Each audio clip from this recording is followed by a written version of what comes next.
주님께서 여러분과 함께 마태오가 전한 거룩한 복음입니다.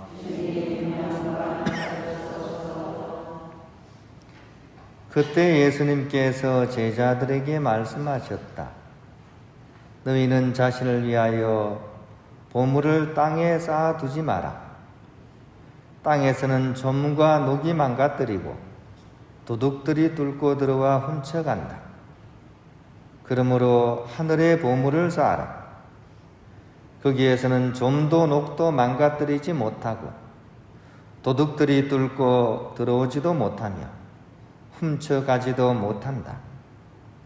사실 너의 보물이 있는 곳에 너의 마음도 있다. 눈은 몸의 등불이다. 그러므로 내 눈이 맑으면 온몸도 환하고 내 눈이 성하지 못하면 온몸도 어두울 것이다.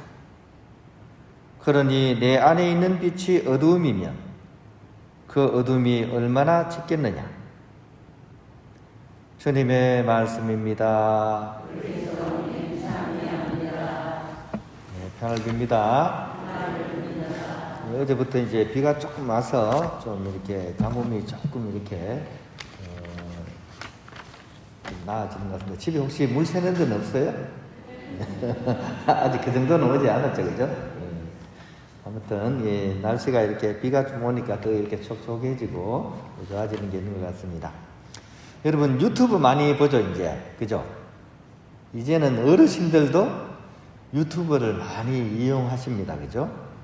특히 이제, 지난 정권 때, 이제 특히 이제 거구 쪽에 어떤 운동가들이 유튜브 방송을 많이 이렇게 만들어서 이렇게 송출을 했습니다. 막대한 돈을 써가면서, 그죠? 자본도 좀 많았죠. 그러다 보니까 사실은 우리 그 어르신들이 대부분 또 약간 우측 성향이 강하잖아요. 그죠? 그러다 보니까 그걸 많이 보셨어요.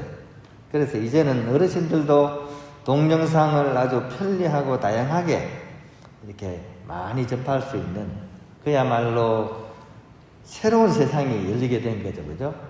휴대폰 하나를 통해 가지고 그 세상의 모든 정보들을, 그것도 동영상 정보들을 원하기만 하면 이렇게 볼 수 있고 들을 수 있으니까 전혀 다른 세상이 이제 다가온 거죠.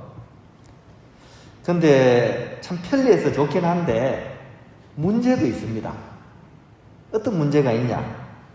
알고리즘이라는 거죠. 알고리즘. 이게 뭐냐 하면 내가 뭔가를 하나 보잖아요. 그죠?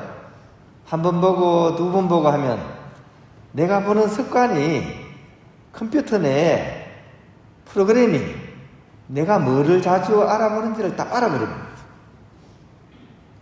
그 안에는 수많은 자본가들과 또 수많은 사람들의 어떤 권력가들이 그 안에 자기들의 어떤 프로그램을 심어놨습니다. 그래서 우리가 몇 분만 보면 우리 성향을 딱 파악을 해가지고 가급적이면 우리가 보는 것과 비슷한 것들을 계속 띄워줍니다. 유튜브 영상에 쭉 나오죠. 여러 가지, 그죠? 그러면 내가 보는 것에 가까운 것들을 계속 보내는 거죠. 인공지능이 그 알고리즘을 만들어가지고 홈 화면에 끊임없이 비슷한 우리 마음을 빼앗아갈 만한 그런 것들을 제공하는 거죠. 조금 전에 말씀드린 것처럼 이게 거대 자본과 권력들이 결탁을 해 있습니다. 그래서 내가 예를 들어서 침대 하나 사려고 클릭하잖아요. 나도 모르게 컴퓨터 화면만 켜면 침대 광고물이 쫙 달라붙는 거죠. 더 좋은 거 막 달라붙고 그런 거 못 느끼셨어요? 어떻게든 그 물건을 사고 말겠다는 그런 관점에서 끊임없이 그것을 우리에게 제공을 하는 거죠. 그럼 나도 모르게 가까운 걸 찾잖아요. 누가 그 화면을 넘어서서 다른 화면을 찾겠어요? 당연히 앞에 있는 거 클릭하죠. 그럼 또 그걸 보잖아요. 이게 또 축적이 돼요. 또 비슷한 게 계속 옵니다. 어떤 문제가 생길 것 같아요? 침대 하나 사는 걸로 끝나면 깨끗하죠. 그죠? 그거 내가 기어이 내가 졌다 치고 하나 사면 끝나잖아요. 근데 그게 문제가 아니란 거죠. 진짜로 큰 문제는 나도 모르게 자꾸 내가 그쪽 방향으로 형성이 된다는 데 문제가 있습니다. 자꾸 그걸 보면요, 그죠? 가랑비에 어쩌듯이 어떻게 내가 그 방향으로 간다는 거죠. 내 삶의 방향이 그쪽으로 간다는 데 문제가 있는 거죠. 자꾸 보다 보면 내가 본 것과 비슷한 인간으로 내가 그쪽으로 가고 있는 거죠. 나도 모르게. 이게 무서운 거예요. 그리고 사람은 자기가 믿고 싶은 대로 믿고 보고 싶은 대로 보는 그런 성향이 있습니다. 똑같은 걸 봐도 내가 믿고 싶고 내가 보고 싶은 측면만 본다는 얘기예요. 똑같은 걸 봐도 다른 얘기 하잖아요. 그죠? 그 이유는 내가 보고 싶은 것을 보기 때문에. 그래서 나에게 만약 그것이 형성이 되면 나는 그 방향으로 바라보고 그 방향으로 생각하고 그렇게 살다가 그렇게 갈 수 있다는 거죠. 이게 정말 무서운 겁니다. 여러분 깨구리 얘기 아시죠? 깨구리, 그죠? 깨구리가 들어갔는데 솥에다가 그죠? 밑에 불을 떼면 처음에 어떻게 됩니까? 따뜻하니까 개구리가 변온동물이잖아요. 그러니까 시원하다 그럽니다. 나중에는요 물이 팔팔 끓어도, 그죠? 근데 뭔가 답답하다, 아이고 숨차다 가다 꼴딱 넘어가잖아요. 그죠? 우리 인생도 그럴 위험이 다분히 있다는 것입니다. 섬찟하지 않습니까? 만약 내가 접한 정보가 거짓인데 그게 거짓이라면 평생 거짓 속에서 살다가 거짓 속에서 우리 인생이 쫑날 수가 있는 거죠. 그래서 사실은 냉정하게 얘기하면 굉장히 심각한 문제이기도 합니다. 그런 의미에서 오늘 복음 말씀 우리가 성찰을 많이 해야 되는 말씀입니다. 너의 보물이 있는 곳에 너의 마음이 있다. 내가 보물이라고 생각하는 그것에 내 마음이 나도 모르게 딱 가붙는다는 얘기입니다. 너의 보물이 있는 곳에 너의 마음이 있다. 내 마음이 있는 곳에 또 뭐가 있습니까? 내가 있는 거죠. 그러니까 내가 보물이라고 생각하는 것에 내 인생이 달려있다 해도 과언이 아닙니다.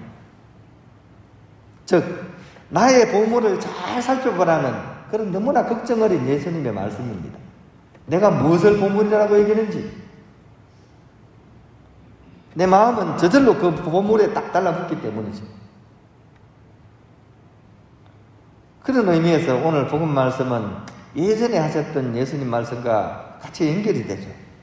우리의 보물은 어떤 세상의 부귀영화가 아니라 하느님 나라와 하느님께서 의롭게 여기시는 것, 그것이 우리의 보물이라는 것. 이것을 보물로 여겨야 된다는 그런 말씀과 함께 생각돼야 될 그런 말씀으로 우리가 받아들이면 좋겠습니다. 그렇다면 과연 내 보물은 정말 하느님과 그분께서 원하는 것인가? 이걸 우리가 성찰을 해야 되겠죠. 어떻습니까? 여러분이 진짜 원하는 게 바로 그겁니까? 하느님께서 원하시는 것입니까? 이 질문을 오늘 예수님께서는 우리에게 던지고 계시는 겁니다. 무늬만 보물일 수도 있습니다. 비슷한데, 그죠? 다를 수도 있습니다. 선시 있죠, 선시. 아주 짧고 간략하지만 어떤 마음의 진치를 전달하는 시 중에 이제 선시가 2개가 있는데 모양새는 비슷한데 사실은 다른 얘기를 하고 있습니다. 한번 들어보시겠습니까? 어떤 스님이 달빛을 탐내가지고 그 호리병 속에 물과 달을 다 담았습니다. 절에 돌아와서 비로소 깨닫노니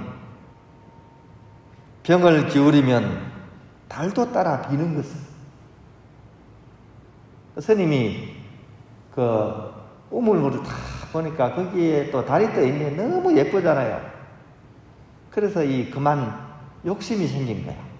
이 물과 함께 달도 담아가야지. 그래가지고 병을 딱 기울여가지고 물을 싹 담아가지고 왔습니다. 나중에 깨달은 게 뭡니까?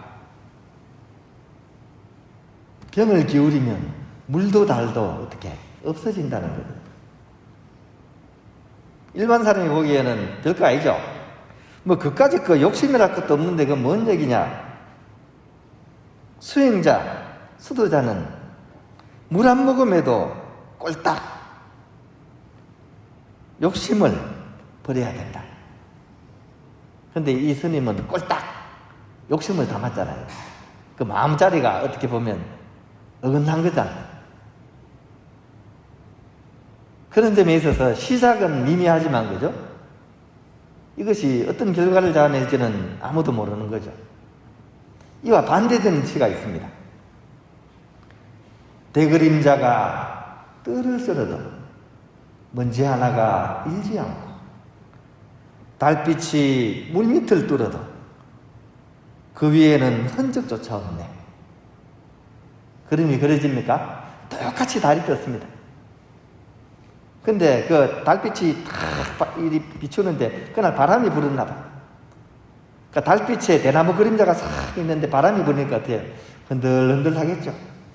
근데 이 흔들흔들 하는 게 꼭 빗자루 가지고 마당을 쓰는 것 같잖아요. 그죠? 그렇잖아요. 대나무가 마당을 탁 쓰는데 어떻게 해요? 먼지가 하나 일지 않죠. 또 그 달빛이 물밑을 어떻게 뚫어버리죠. 밑에까지 보입니다. 근데 물을 뚫었는데 물 위에 흔적조차 없다는 얘기잖아요. 이것을 진공묘유의 세계라고 합니다.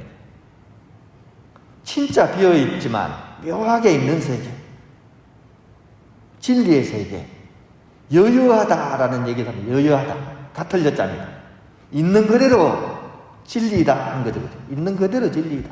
내가 뭔가 욕심을 기울이고 사심을 들여가지고 건드리는 게 아니라 있는 그대로 진리인 사실을 보는 것, 이것이 하느님의 세계입니다.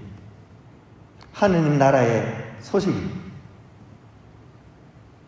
이 두 가지를 우리가 기억하면서 과연 내 마음은 어디를 향하고 있나?